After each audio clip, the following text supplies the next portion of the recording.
नमस्कार दोस्तों, मैं डॉक्टर अरूप मेरे YouTube चैनल हेल्थ फ्रेंड में एक बार फिर से आप सभी का हार्दिक स्वागत करता हूं।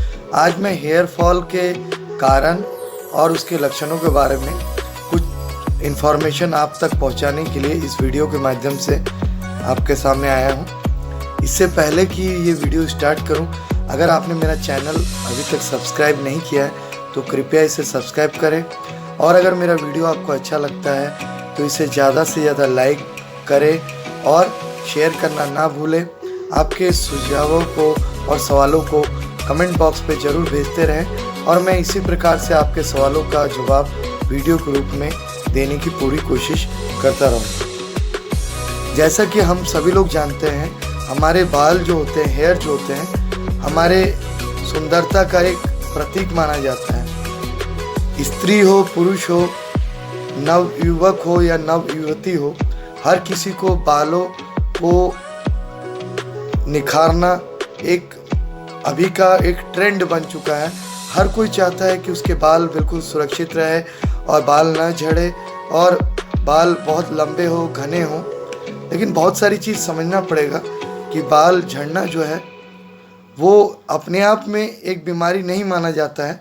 बाल झड़ने को जो है अन्य बीमारी के लक्षण के रूप में देखा जाता है। तो कई बार लोग बालों का इलाज के लिए ऑनलाइन से कई प्रकार के उत्पाद मंगा लेते हैं, कारण को न जानते हुए या चिकित्सक के समक्ष न जाते हुए। मेरे तजुर्बे के हिसाब से मैं आपको ये कहूँगा कि ये सही नहीं है। बेहतर है कि आप किसी चिकित्सक के परामर्श के तहत ही बालों का उपचार लें। हेयर फॉल अगर आपको हो रहा है तो उसका उपचार लें। आमतौर पे 4 प्रकार के हेयर्स होते हैं। एक स्ट्रेट हेयर होते हैं जो बिल्कुल लंबाई से नीचे की ओर रहेगा, स्ट्रेट हेयर माना जाता है। एक वेवी हेयर होता है जिसमें बाल इस तरीके से वेव की तरह जो है बाल रहते हैं। एक तरह का बाल को कर्ली हेयर कहा जाता है जिसमें थोड़े घुंघरालू टाइप के बाल आप कह सकते हैं। एक तरीके के बालों को कॉयली हेयर कहा जाता है जो कॉयल की जैसे गोलाकार तरीके से जो है आगे बढ़ते हैं। आमतौर पे जो है बाल झड़ने के लक्षण कई प्रकार के सामने आते हैं। कई बार हम कंघी करते हैं तो बाल कई बाल आ गए, या हम सो रहे हैं पिलो के ऊपर, मॉर्निंग में उठ करके देख रहे हैं कि बाल जो है 2 4 10 गिरे हुए हैं। कई बार देखा गया है कि सर के किसी एक पोर्शन में एक बिंदी के माफिक या थोड़ा से बड़ी आकृति में पैचेस की जैसे बाल पूरी तरह से उस जगह पर लॉस हो गया है, चला गया है। इस तरह के भी सामने आते हैं। कई बार गंजापन जैसा भी सामने आता है कि काफ़ी बड़ा हिस्सा बाल झड़ चुका है।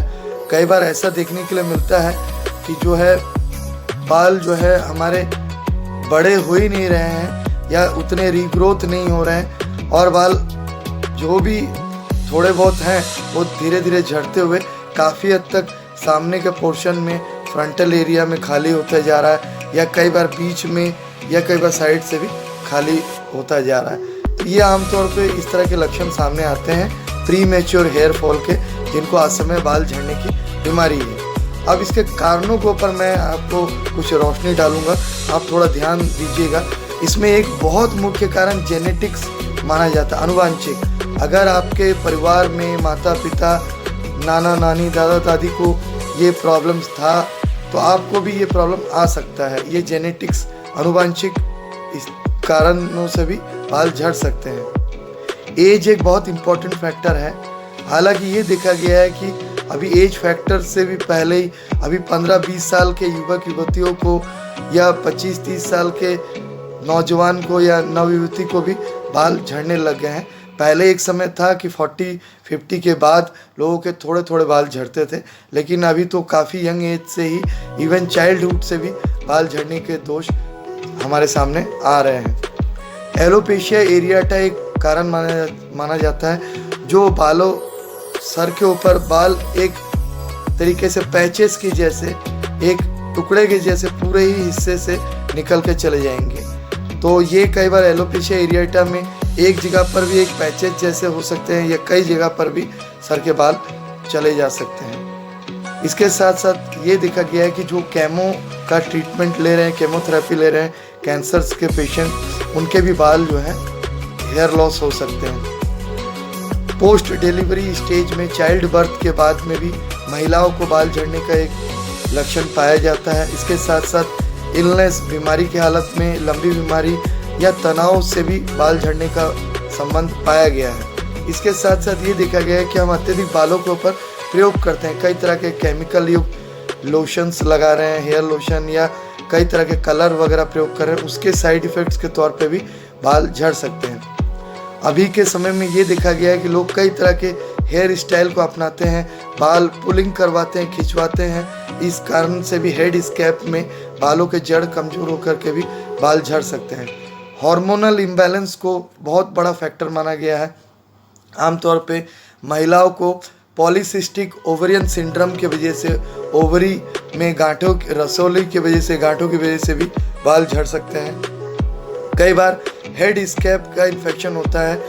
देखा गया है कि सर के परत में कई तरह के डर्मेटाइटिस या सोरियासिस का स्किन इन्फेक्शन की वजह से भी बाल झड़ रहे हैं। Sexually transmitted infection, syphilis, gonorrhoea अगर हो गया है तो उसके लक्षण के स्वरूप में भी बाल झड़ सकते हैं। कई बार कई तरह के मॉडर्न मेडिसिन के साइड इफ़ेक्ट्स के तौर पे भी, बहुत लंबे समय तक मॉडर्न मेडिसिन को यूज़ करने के साइड इफ़ेक्ट्स के तौर पे भी बाल झड़ सकते हैं। इसके साथ साथ हाइपोथायरॉयडिज्म या अंडर एक्टिव थायराइड डिसऑर्डर के वजह से भी, थायराइड हार्मोन के कम बनने की वजह से भी बाल झड़ सकते हैं। तो मैं आपको ये बताना चाह रहा हूँ कि आप बिना कारण को जाने आप प्रत्यक्ष रूप से खुद के इलाज से बचें।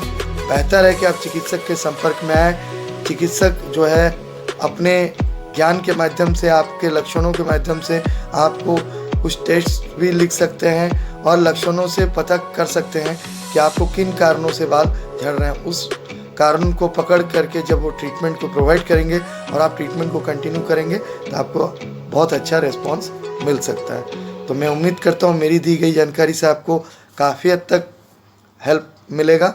आप प्रत्यक्ष रूप से मुझसे हेयर फॉल का ट्रीटमेंट के लिए मिलना चाहते हैं तो मेरे तीनों क्लिनिक्स का एड्रेस और मेरा WhatsApp number, YouTube profile, Instagram और फेसबुक में दिया हुआ है।